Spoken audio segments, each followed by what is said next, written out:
எந்த மாற்று கருத்தும் இல்லை. ஆனா அதுக்கு முன்னாடி ஒரு ஊழியன் நல்லா இருக்கணும்.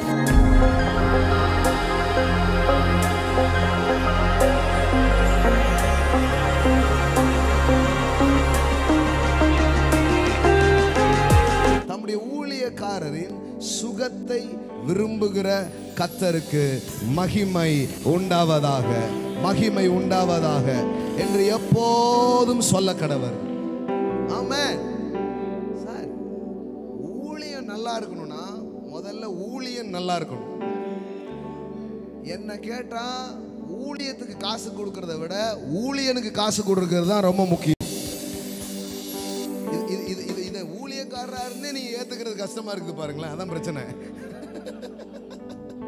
எந்த அளவுக்கு நமக்கு மைண்டை ட்ரெயின் பண்ணி விட்டுருக்காங்க பாருங்க.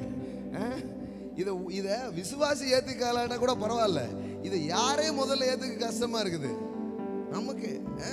ஆனா கர்த்தருடைய நீதி அதுதான், கர்த்தருடைய நியாயம் அதுதான். நீங்க நல்லா இருந்தாதான் சார், அதாவது அத்தி மரம் நல்லா இருந்தாதான் அத்தி பழம் வரும்.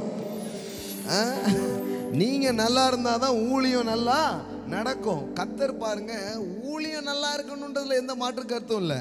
ஆனா அதுக்கு முன்னாடி ஒரு ஊழியன் நல்லா இருக்கணும். வீடு பெருசா, வீட்டை கட்டினவன் பெருசா? வீட்டை உண்டு பண்ணினவன் வீட்டை பார்க்கிலும் அதிக கனத்துக்குரியவனாய் இருக்கிறான். நான் சொல்றேன், உங்க ஊழியத்தெல்லாம் விட ரொம்ப முக்கியம் நீங்க தான். நீங்க தான் ரொம்ப முக்கியம். You are more important. ஆமென். நீங்க ரொம்ப முக்கியமானவங்களா இருக்கிறீங்க. ஊழியத்தை விட ஊழியனே முக்கியம். ஆமென்.